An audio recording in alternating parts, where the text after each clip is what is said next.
I love a conversation with a chemist and an engineer. Yeah. Like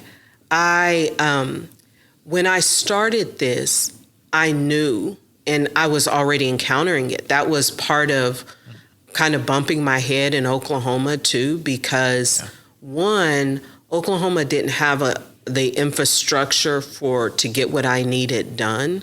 So I had to go outside of Oklahoma, but trying to press to find it in Oklahoma. And I remember being in a boardroom in Nichols Hills with some investors and some different individuals. And here I have my prototypes, and some folks had a performa. Yeah. But because of who they were, what they saw more value there. It was helping me see that stereotypes, prejudice, and biases were real. Mm-hmm. But remember, my career, I was in the cable and internet space as a government prime contractor. Yeah. I was the only African-American woman in the space in a male-dominated industry. I had already gone through the challenge as a teenager of coming into a new environment. Do you think I was scared of how people would see me or perceive me? In fact, those experiences taught me to develop systems to navigate through that and not get lost in I knew what I was doing was working, because exactly what you said earlier and what I shared, people were already telling me. I remember with my patent attorneys, and they said, how does it feel to reinvent plastic? And they told me, I remember when I was in there and I brought it to them, you really put the big boys to shame with this one.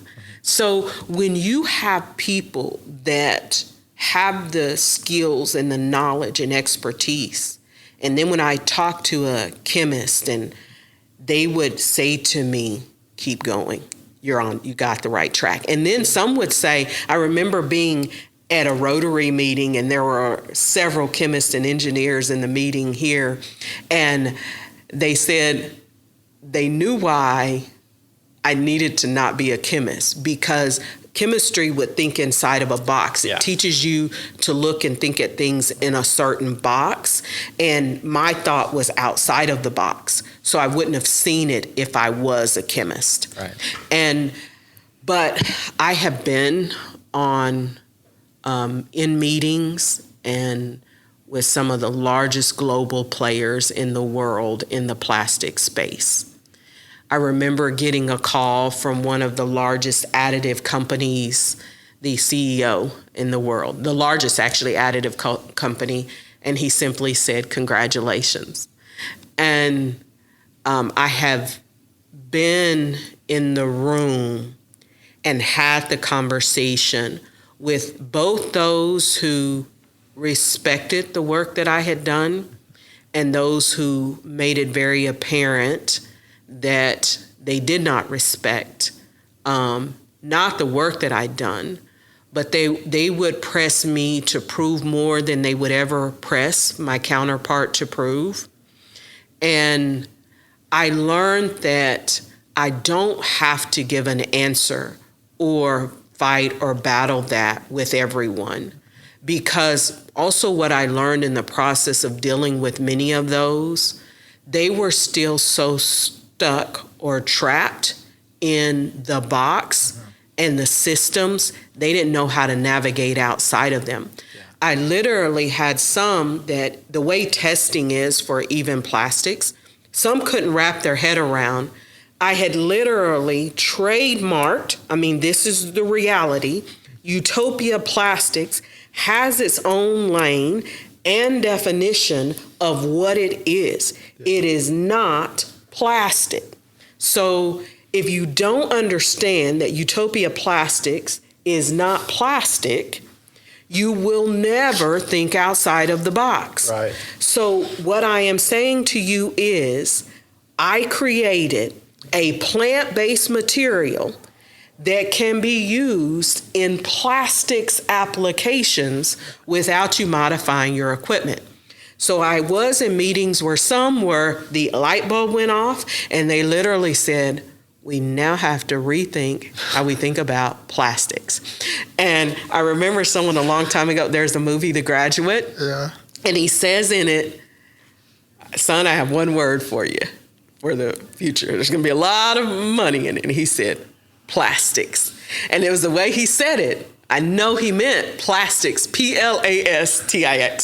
So I jokingly say that, and I use that because that was like a foreshadow. Yeah. But that in this space, I learned to look for, and I tell people, even when a manufacturer reaches out to us, if you're spending more time focused on my IP, then you are using my material in your application, you're the wrong partner. You're telling me what you're doing by creating that demand.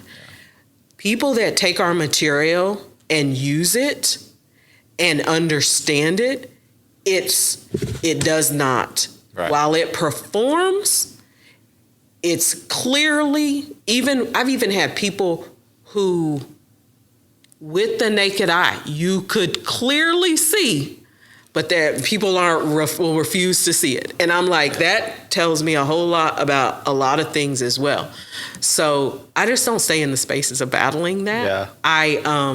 Because at the end of the day, I am here. What I have is real. People have followed me. I've shared this journey. If anybody was on my social media, why I think so many people locally or that were in that, and as it grew, championed for what we were doing, is because they saw the whole process. I openly shared it. I did a lot of things a lot of people didn't. Now, I did create frustration for some people because I chose not to move into the box or say yes to them from their demand because of their entitlement. There is still a fair amount of, whether it's from in the investment world, from I'm a corporation, there's still this thing that people have that sometimes they're just upset that it's not them. Yeah. But you know what? We've always invited people to join us on a journey. But the thing about Utopia and what makes it where everybody is good and everybody is taken care of is because we don't allow that greed, that space of I'm entitled, I should own it. The people that came to me, why are you letting other companies make the materials with your products? You should do that. No, I shouldn't. I'm focused on, I am a compounded pelletized resin provider. I don't make products. Yeah.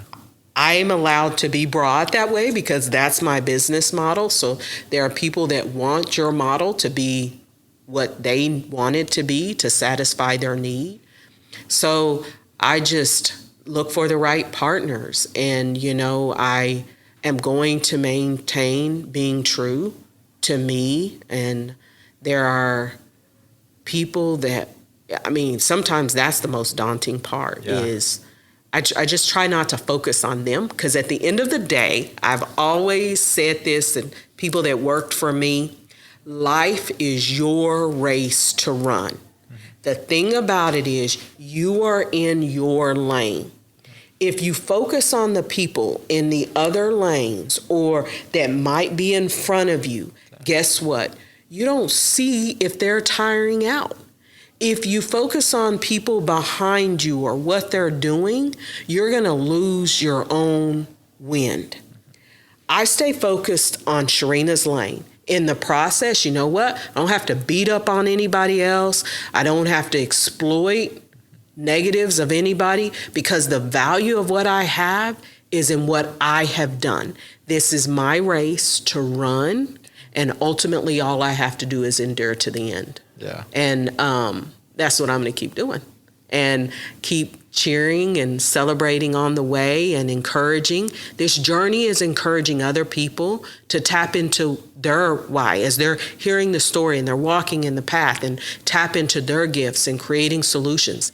It's causing the people who are willing to listen, whether I'm a venture capitalist, whether I'm a CEO, whether I'm a community leader, is causing them to listen to how they can change and reimagine how things would be to create opportunity for the others as well as for themselves.